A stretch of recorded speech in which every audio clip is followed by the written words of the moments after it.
It's where cyclists can now find a longer ride. Oh man, this is a big day. For a fantastic project, an economic development project. Find out about the eye-catching features of this newest section of the Campion Trail and hear the surprise announcement made at the dedication ceremony. It's probably one of the most historical sites in this city. They're the people that built this foundation for this community. These volunteers want to make sure history is not forgotten. See some of the work they are doing to clean up an overgrown cemetery. One of the most intense things that I've ever been involved with. It's intense competition. Check this out. Fierce action as roller derby athletes take over the floor at the Irving Convention Center.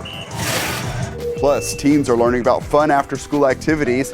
We preview National Night Out Against Crime and meet a North Texan pursuing Olympic dreams in Irving. This is City Source. Irving's Campion Trail is now longer and makes a new connection. Hello and welcome to City Source. I'm Thomas Gandy. The Trail Edition is in the southern section of Campion. It's about 2.5 miles, but opens up a lot more distance for runners, cyclists, and walkers. We were there for the dedication ceremony at Mountain Creek Preserve. A little rain is not going to stop this runner. It's a nice trail. And these bicyclists. We come prepared. They hit the newest section of Irving's Campion Trail right after its dedication. The extension adds more than 2 miles to Irving's Southern Trail and for the first time connects it to another city, Grand Prairie. It adds up to be nearly 10 miles of continuous trail. Guys, that is the longest trail in the west side of Dallas County. And it's right here in Irving and Grand Prairie. I think this is an asset that the entire county is going to love, not only the citizens of Irving, but everyone in this county. It will open the door for people to come to South Irving. There'll be something to draw them down here to North Grand Prairie. It's an opportunity for many of our residents to enjoy our trails and just have so much fun and relaxation. Welcome to the tour. Some people checked out the features from a golf cart. This is truly a village. Along with the appeal of nature, there is eye-catching art. Oh, there's one of our carvings. Yes, one of our carvings is coming up. Local artist Rob Banda created several wood sculptures posted along the trail. As we showed you in an earlier story, he uses a chainsaw to make them. This is a tree that we originally tried to save. Instead of just cutting it down to the ground, we thought it would be great to preserve it and bring it back to life. Well, this adds a beautiful touch right here with the stone. Right, this is a low area. You know, in heavy rains, it'll hold water, so we wanted to raise the trail up. Heading further on the tour. This was an original old rail bridge that was built back in the 1920s. They took the rails off and left the supports and the iron on it. So we refurbished it and used it. After crossing that, the trail continues across MacArthur Boulevard to connect with Grand Prairie's Lone Star Trail here along Hunter Farrell Road. It connects two great trail amenities together and gives us more length. When we get more length in trails, we get more quality of life opportunities, more economic vitality opportunities. When you think about it, wouldn't you like to live close to a trail? So it brings developers and a healthier lifestyle. Dallas County provided $2.5 million for this project. It just got finished. So some people here had to be surprised to hear this. Today I'm going to make an announcement of another extension. Another $2.5 million, that are coming into the trail system. The new section will pick up here at the end of Irving's Northern Campion Trail and follow the levee toward MacArthur Boulevard. Construction could begin late next year. No other city has had so many trails with Dallas County, and this is not a coincidence. They have leadership that is always ready to go. It is all part of an idea to extend trails region-wide. Ultimately, we hope to link these trails all the way from the city of Dallas to the city of Fort Worth. The people who are doing the best job of making that happen right now are the cities of Irving and the cities of Grand Prairie. So we're excited. We're excited to be able to work with municipalities that are ready to go. It's beautiful scenery. There's wood carvings out there. Harold Taff is part of the Irving Running Club. His group uses the city's trails daily and plans on adding this to the mix. Running alternate north and alternate south locations. So it's nice. More miles of choice now available for residents. Working together, we're making a difference. If you liked that story, how about sharing it with your friends? Find the link at youtube.com/thecity of Irving, and you'll be able to quickly post it to your own Facebook timeline or Twitter feed. And there is more good news for trail users. The northern section of the Campion Trail is now mostly open. That portion of the trail closed after flooding back in May. As the Army Corps of Engineers released more water upstream, the trail became submerged. Conditions have improved a lot over the past few weeks thanks to drier weather and the work of Irving's parks crews. They have been removing silt and debris from the trail to get it ready for use. There are still a couple of spots still closed because of the water, and that's the unpaved nature trails and canoe launch at T.W. Richardson Grove Park. We are also continuing to get updates on the West Nile virus.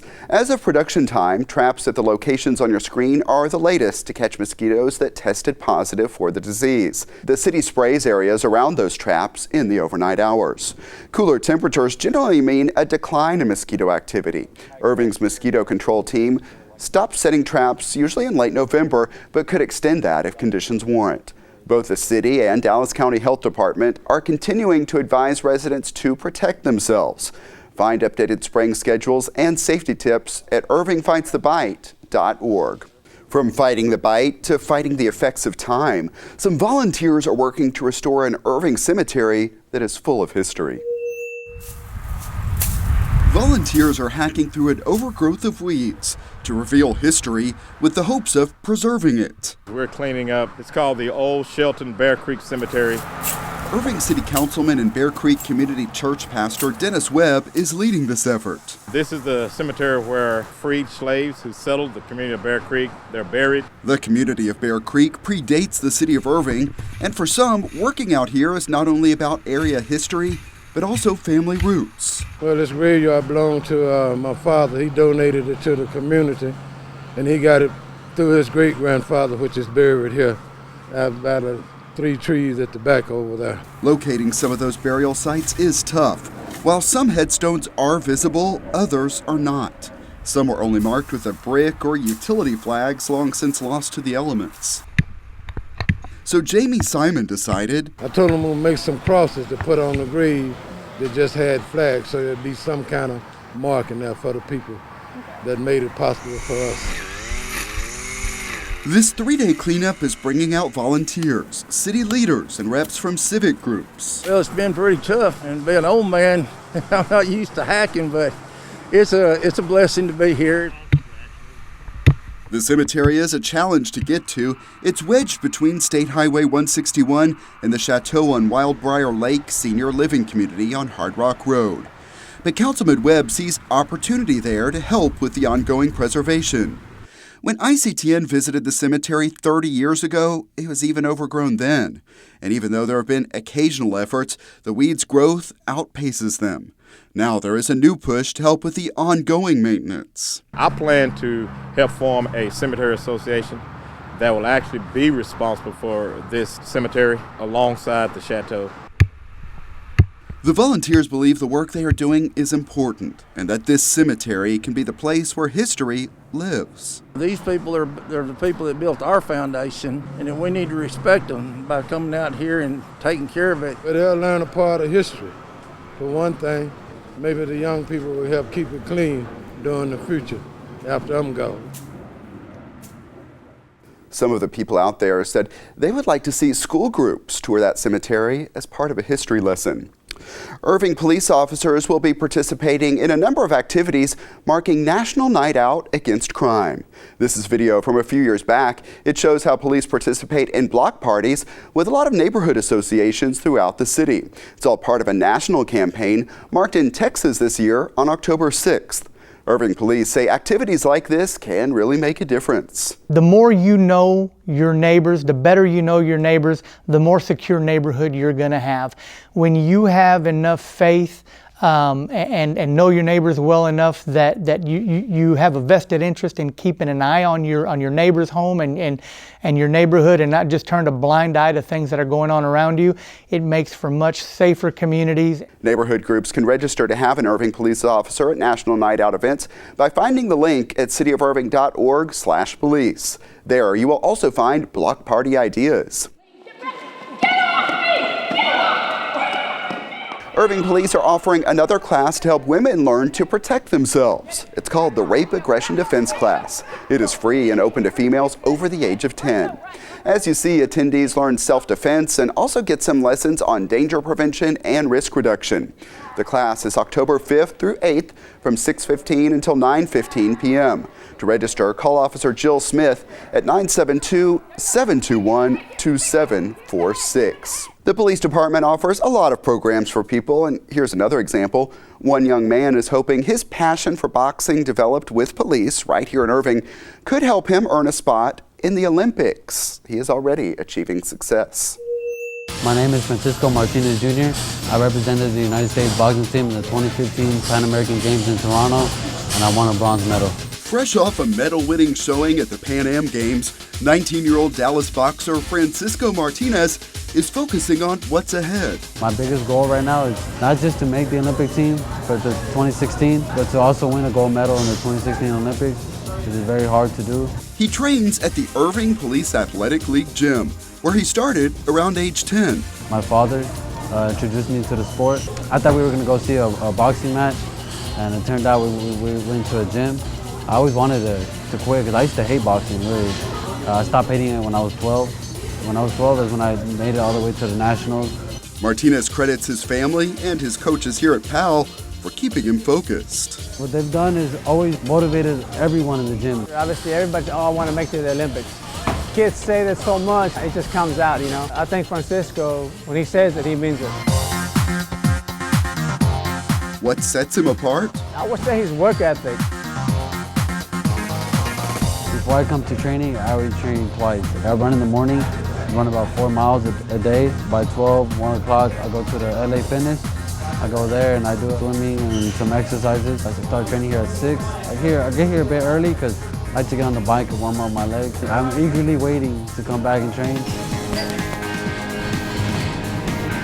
Irving PAL has seen champs before, but not every young person working out here brings the same dedication or wants to pursue the sport as hardcore, and that's all okay. The goal for PAL is not to make pro boxers out of them. The goal of PAL is to keep kids off the street, you know, keep them occupied, keep them out of trouble. If it wasn't for them really as well as other people, I wouldn't been where I'm at right now. They've always been helping me out financially. Boxing is a sport where you have to spend a lot of money to go to places. When they're amateur, we, the PAL, cover for the expenses when they go out of town.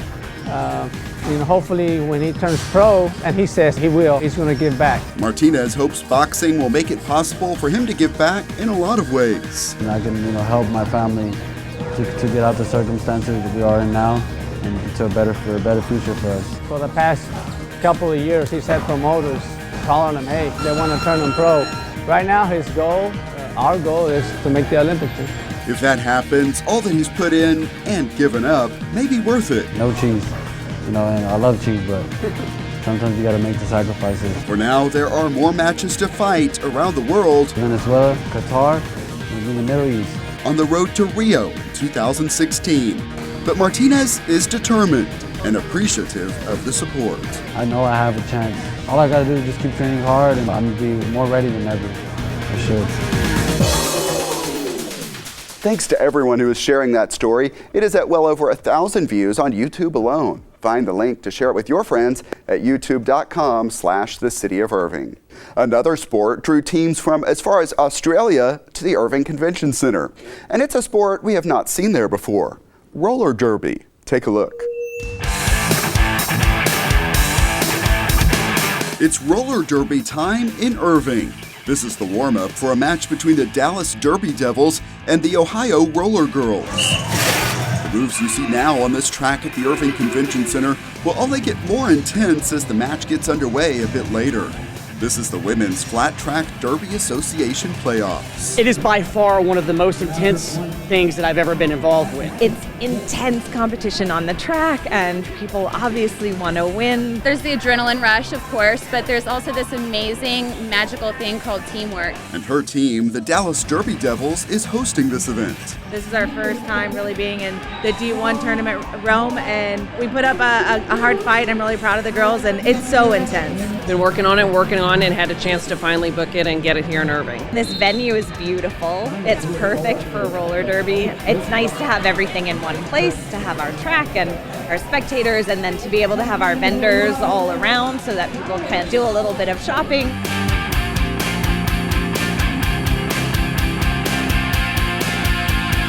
You're looking at top-level talent from the U.S., from around the world. We have 4 different countries represented this weekend, so there are teams here from all over the U.S.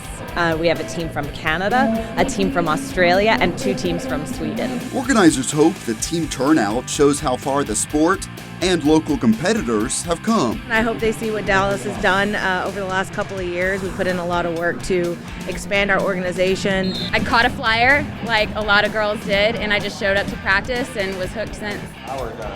League rules kept us from getting video of the actual matches, but organizers hope spectators watching here at the Convention Center and through live streaming coverage will find the same excitement. Every person I've ever met that didn't know a whole lot about Derby, and then they figured out Derby and they watched it, become instant fans. It's very exciting. It's scaring the heck out of me, though. Every time one of these girls goes down on the floor, I'm just thinking, ouch, ouch, ouch. But we are not hearing about the pain from those closest to the game, only the love of the sport and the camaraderie. I'm proud of my league. I think that everybody's pulled together. Roller derby is here to stay, and it's not getting any smaller. It's only going to get bigger from here.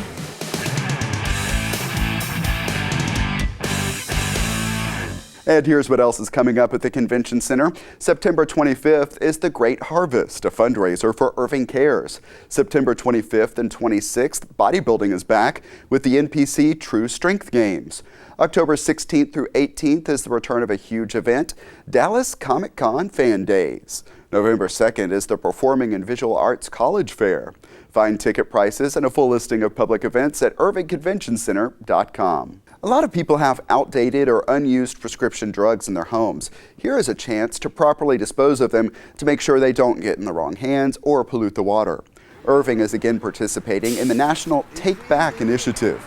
It is a partnership between the police and the Drug Enforcement Agency. In addition to providing a chance for safe disposal, the Take Back Initiative is also designed to draw attention to the problem of prescription drug abuse.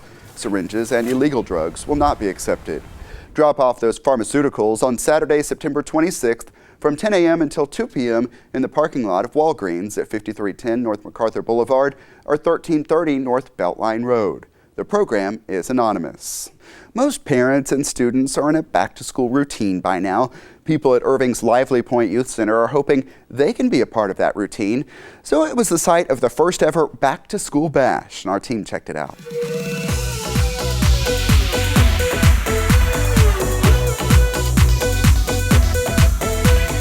Our back to school bash. It's a new event for us this year. Sometimes, it's hard to make that transition from being on summer vacation to going back to school. So that's what this activity is. It's basically an open house, really just to let the public come in and get to know what we have here at Lively Point and see, what kind of programs we have to offer.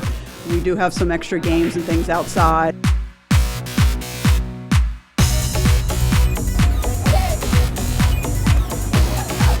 It's really fun because you get to hit them and then see them fall off, but they're not really getting hurt much.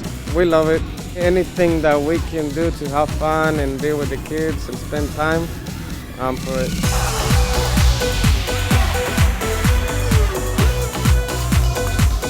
This is a great facility here if you've been around. We have a computer lab, a gym, a game room, a great theater room. So I think a lot of people, particularly parents, are surprised. It's a great facility.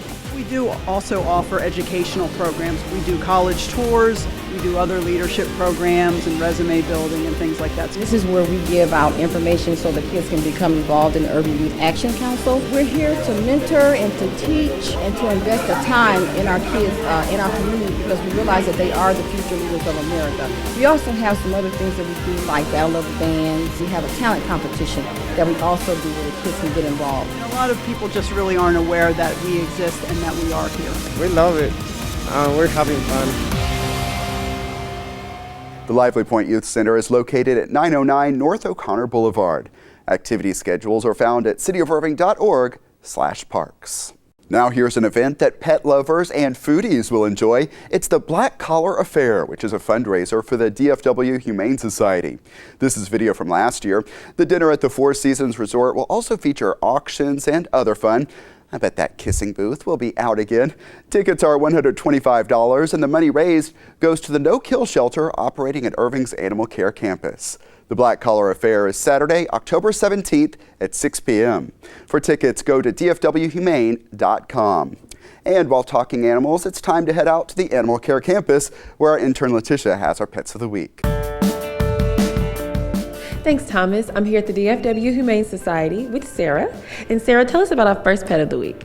This is Maxwell, and he's a 2-year-old domestic long-haired black cat. He came to us from another shelter, and he's been with us for quite a while, but he's been treated for a skin infection, so he's just been cleared from the vet and ready to go. Is there anything in particular that we would need to know about long-haired cats?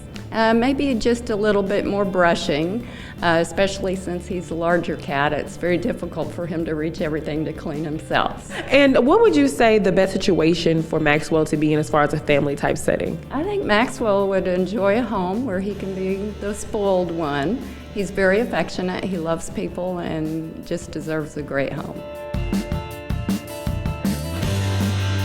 And next up we have our next pet of the week. Tell us about this one. This is Joe. He's a 2 to 3 month old pit mix, and he was kind of brought in by another shelter, and we've had him for a few weeks right now, and he's looking for a new home. How old is Joe? He's between 2 and 3 months, closer to 3 months, so he's a big boy. Yes, he is. And what would you say his characteristics are? Normal puppy, eager to please, eager to learn, so he definitely could use some training. He is playful, happy. And what sort of family situation would he be best in? With children, small children, elderly people? What would you say? I think he'd be great in any home. He loves kids, but again, if they're very small children, he may jump on them and scare them. So definitely the obedience training will help with that, but he loves everybody.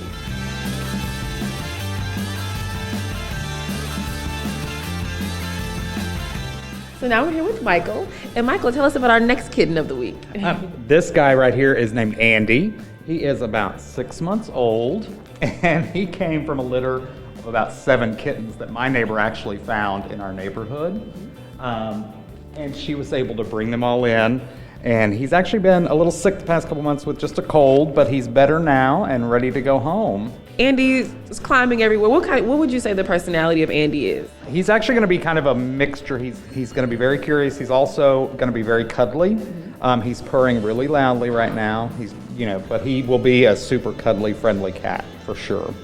Would you say that Andy would like to have any other cuddly friends to play with, any other kittens?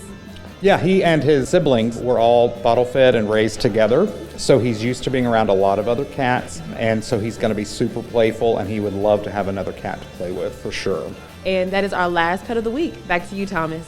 All right, thanks a lot, Letitia. The Animal Care Campus is located at 4140 Valley View Lane. It is open Tuesday through Friday from 11 a.m. until 6 p.m. Then on Saturday, the hours are 10 a.m. until 5 p.m. Also, you can check out the websites you see on the screen.